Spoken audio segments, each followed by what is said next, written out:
Hello friends, हमने पिछली बार देखा था कि फंडामेंटल फिजिकल क्वांटिटी। आज हम देखेंगे डिराइवेबल फिजिकल क्वांटिटी। सबसे पहले डिराइवेबल किसको बोलेंगे? साधित भौतिक राशि लसु जो दूसरों के ऊपर डिपेंडेंट है, राइट? उसको हम क्या बोलेंगे? Derivable physical quantity. जो दूसरों के ऊपर क्या है? Dependent, like us, not like us parents. Okay, जे भौतिक राशि बीजा पर आधार राखे એને આપણે શું કહીશું? साधित भौतिक राशि। आज मैं आपको एक टेक्निक दूंगा बेसिकली कि इसको याद कैसे रखना है, राइट? तो उसके लिए मैं आपको सबसे पहले एक टेक्निक दे देता हूँ कि जब हम छोटे थे, जब हम स्कूल में जाते थे, ठीक है, तो हमें कोई प्रेयर ऐसा नहीं कहता था कि लो ये प्रेयर का पेपर ले लो और उसको प्रिपेयर करके आओ, ऐसा नहीं कहता था। सबसे पहले क्या होता था, हम पहले दिन कॉलेज में जाते थे, अपने ऐसे हाथ जोड़ के क्या करते थे, एक दूसरे को थोड़ा बहुत देखते थे और उसका लिपसिंग हम ट्राई करते थे। एक दो वर्ड मुझे आए, दूसरे दिन और दो तीन वर्ड आए, तीसरे दिन और दो तीन वर्ड आए। सेम ऐसे ही करना है। ये जो यूनिट सिस्टम, ये जो यूनिट है जो जीटीयू में बहुत ही इंपॉर्टेंट है, उसको मैं ये नहीं बोलूंगा कि आप 5 बार लिख लो या 10 बार लिख लो, नेवर। बहुत इजी टेक्निक। आज घर पे गए, उसको जैसे मैंने समझाया था एक बार पढ़ लिया, दोपहर को एक बार पढ़ लिया, शाम को पढ़ लिया, हार्डली 5 मिनट लगेंगे, ठीक है? 3 दिन फ्रेंड्स, 3 या 4 दिन इसको सिर्फ समझ के ऐसे पढ़ लो। 5वें दिन से कोई भी बच्चा हो, XYZ कोई भी बच्चा हो, पूरी की पूरे सिस्टम वो अपने माइंड में फिट कर लेगा। ये हमारी साइकोलॉजी है। कोई भी बंदा स्कॉलर है या डफर है, ऐसा नहीं है। अगर हम प्रैक्टिस करें तो 110% सभी बच्चे ये कर लेते हैं। जैसे कि प्रेयर हम सबको याद है अभी तक, राइट? तो सेम रिवीजन करते रहो। ऐसा नहीं है कि एक ही बार में प्रिपेयर कर लेना है और बाद में कुछ नहीं करना है। आज 3 बार इसको पढ़ो, कल करो, परसों करो, 3 या 4 दिन 110% ये पूरी की पूरी ऐसा यूनिट आपको क्या होगी? Prepare, right? तो आज स्टार्ट करते हैं। और दूसरी एक बात, रटना नहीं है, बिल्कुल रटना नहीं है। ओके, तो सबसे पहले मैं आपको बेसिक एक एग्जांपल से स्टार्ट करता हूं कि ये जो ऐसा यूनिट है वो जनरली क्या होता है कि हम लोग पढ़ने बैठते हैं और उसको रटने लगते हैं। हमें क्या करना है? याद रखना है। फॉर एग्जाम्पल मैं सबसे पहले स्पीड से स्टार्ट करता हूं। तो स्पीड का अगर एग्जाम्पल बात करूं तो आप बाइक को याद करो। बाइक में आगे क्या होता है फ्रेंड्स? स्पीडोमीटर। तो उसमें क्या लिखा होता है?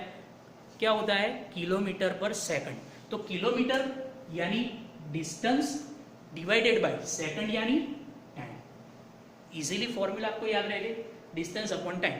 जब भी बाइक देखोगे आपको क्या पता चल जाएगा? Speed, right? वहां पे किलोमीटर है, यहाँ पे हम ऐसा यूनिट में क्या लेंगे? मीटर, डिस्टेंस, बराबर? જ્યારે પણ આપણે બાઇક જોઈશું ત્યારે મગજમાં શું ફિટ થશે? અંતરના છેદમાં સમય, કિલોમીટર अपॉन सेकंड। उसका मीनिंग क्या है? Distance upon time. तो मैंने फॉर्मूला रटी नहीं है, मैंने क्या किया? लाइव एग्जांपल से उसको प्रिपेयर किया, राइट? एरिया, सिंपली आप अपने घर में कोई भी कोना देख लो, लेंथ इनटू ब्रेथ, लंबाई गुणिया पौड़ाई। तो लेंथ हम किस में मेजर करते हैं? ऐसा यूनिट क्या है? मीटर। ब्रेथ का भी ऐसा यूनिट क्या है? मीटर। तो मीटर इंटू मीटर, यहाँ पे मल्टीप्लीकेशन है, तो ऐसा यूनिट क्या आ जाएगा फ्रेंड्स? Metre square. तो एरिया है, ठीक है, उसका क्या हो जाएगा? Metre square. वॉल्यूम, तो मुझे पता है कोई भी चीज का अगर मुझे वॉल्यूम मेजर करना है तो मुझे 3 dimension, length, breadth and height, लंबाई, पહોળાઈ અને ઊંચાઈ, 3 વસ્તુ मेजर करवी पड़શે। एकदम सिंपल। तो metre into metre into metre क्या हो जाएगा? Metre cube, right? स्पीड मैंने ऑलरेडी बता दिया है। नेक्स्ट है वेलोसिटी। वेलोसिटी में कई लोग एक गलती करते हैं, distance upon time, but actually ये क्या है? Displacement upon time. अगर आप राउंड सर्कल घूमते हो, ठीक है, अगर ये 1 किलोमीटर का सर्कल है, राइट, तो आप यहां से स्टार्ट करके फिर से यहां पे आओगे तो 1 किलोमीटर डिस्टेंस कवर करोगे, बट आपका डिस्प्लेसमेंट क्या होगा? 0, राइट? आप अपनी घर से कॉलेज आते हो और कॉलेज से वापस घर जाते हो तो आपका डिस्प्लेसमेंट वहां पे क्या हुआ? घर के पहुंचने के बाद 0, बट आपका डिस्टेंस क्या होगा? कुछ ना कुछ कवर होगा। तो velocity means displacement upon time. Displacement उसका ऐसा यूनिट स्थानांतरना छेदमा समय। तो डिस्प्लेसमेंट हम मेजर किस में करेंगे? मीटर में, क्योंकि वो क्या है? डिस्टेंस है। तो displacement upon time means metre per second, right? तो ये हो गया वेलोसिटी का ऐसा unit. Next acceleration. Acceleration means जो वेलोसिटी में चेंज आता है डिवाइडेड बाय टाइम। प्रवेग એટલે વેગમાં થતો ફેરફાર છેદમાં સમય. तो क्या होगा, वेलोसिटी का यूनिट क्या है मेरा, मीटर पर सेकंड, और ये क्या है, सेकंड. तो ये सेकंड अगर नीचे जाएगा तो क्या हो जाएगा, मीटर पर सेकंड स्क्वायर. उसके बाद आता है डेंसिटी. डेंसिटी उसकी फॉर्मूला है मेरी mass upon volume. Mass upon volume, दળના છેદમાં કદ. मास यानी कौन सी क्वांटिटी हुई, फंडामेंटल. उसका यूनिट क्या है, किलोग्राम डिवाइडेड बाय वॉल्यूम. उसका यूनिट क्या है, metre cube. Kilogram per metre cube. फिर नेक्स्ट आता है मोमेंटम. मोमेंटम यानी कोई भी ऑब्जेक्ट हो उसका मास मल्टीप्लाई बाय वेलोसिटी. यानी अगर मैं बड़ा ऑब्जेक्ट है उसको फेंकने जाऊंगा तो वो ज्यादा वेलोसिटी, ज्यादा डिस्टेंस कवर नहीं करेगा, राइट. बट छोटा है उसको फेंकूंगा तो क्या होगा, डिस्टेंस उसका ज्यादा कवर करेगा. Means multiplication of mass into velocity, उसको हम क्या बोलते हैं, मोमेंटम. વેગમાન એટલે શું ફ્રેન્ડ્સ, કે દળ અને વેગ બહુ જ વધારે વજનદાર પથ્થર હોય જેનું માસ વધારે હોય એને હું ફેંકું તો એ બહુ દૂર નહીં જઈ શકે, બરાબર છે. પણ એનાથી ઓછું માસ હશે અને એને હું ફેંકું તો એ વધારે ટ્રાવેલ કરશે, એટલે એનો વેગ શું હશે, વધારે. तो kilogram into metre per second. क्यों, मास का ऐसा यूनिट है किलोग्राम, वेलोसिटी का क्या है, मीटर पर सेकंड. ओके. यहाँ पे ये 5 जो आपको दिख रही है 8 से 12 तक, यहाँ पे मैंने फॉर्मूला नहीं लिखी है. मैं फॉर्मूला से भी उसके ऐसा यूनिट बना सकता हूँ, बट मुझे ये याद रखने के लिए बहुत इजी है. व्हाई, बिकॉज ये जो 5 क्वांटिटी है उसके ऐसा यूनिट साइंटिस्ट के नाम पर से हम लिख सकते हैं. तो पहले याद रखने की टेक्निक बता देता हूं, बाद में मैं आपको फॉर्मूला भी इसकी बताऊंगा. P for pressure, P for pascal. દબાણ માટે પ્રેશર છે તો P for pressure, P for pascal. તો દબાણનો એકમ શું થઈ ગયો, પાસ્કલ. फ्रीक्वेंसी, आवृत्ति, हम सबको पता है कि इलेक्ट्रिक स्विच बोर्ड में आपको हर्ट्ज और वॉट लिख के कुछ डिजिट लिखे होते हैं, राइट. तो फ्रीक्वेंसी उसका यूनिट क्या है, हर्ट्ज, क्योंकि साइंटिस्ट जो था हर्ट्ज उसने उसको फाइंड किया था, इसके लिए फ्रीक्वेंसी का यूनिट क्या है, हर्ट्ज. और सबसे फेमस स्कूल में 8, 9, 10 में यही पढ़े हो, फोर्स, राइट. तो उसका यूनिट तो आप सबको बर्ड ऑब्वियस पता है, अपने न्यूटन बाय, राइट. उसकी एक पिक्चर भी थी. फोर्स उसका यूनिट है न्यूटन, राइट.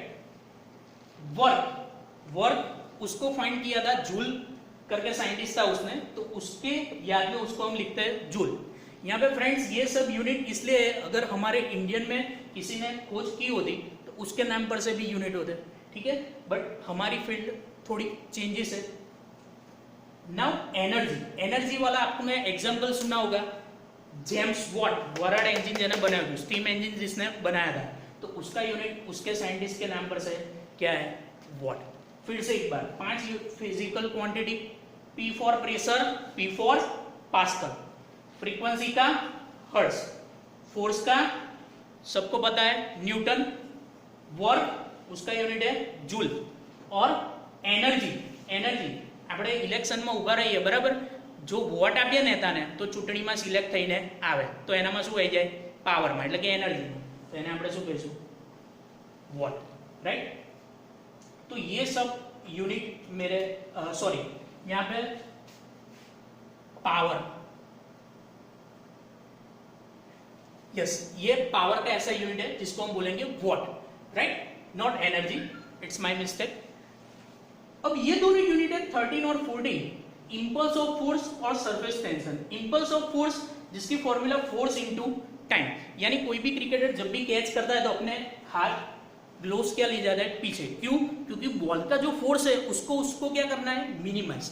तो फोर्स इनटू टाइम, फोर्स का यूनिट क्या है, न्यूटन, और टाइम का क्या है, सेकंड. तो इससे इसका यूनिट क्या हो गया, न्यूटन इनटू सेकंड. और at the last surface tension, यानी लिक्विड में किसी भी ऑब्जेक्ट अगर वो तैरता है तो उसकी जो लेंथ है उसको परपेंडिकुलर, सपोज ये तैर रही है तो उसकी जो लेंथ है उसके परपेंडिकुलर उसको फोर्स लगता है, तो उसकी फॉर्मूला है force divided by length.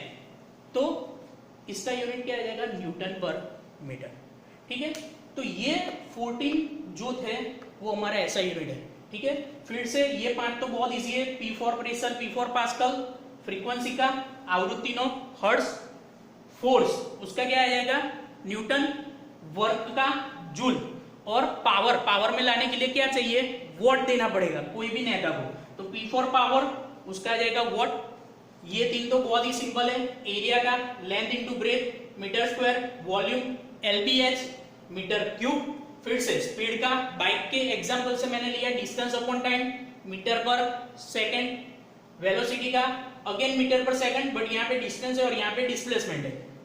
Acceleration क्या आएगा, change in velocity divide by time metre per second square. Density mass upon volume, mass का यूनिट है केजी और वॉल्यूम क्या क्या है मीटर क्यूब। दળના છેદમાં કદ કિલોગ્રામ પર મીટર ક્यूब और लास्ट में मोमेंटम दળ गुणिया वेग, वेगमान दળ गुणिया वेग kilogram into metre per second, right.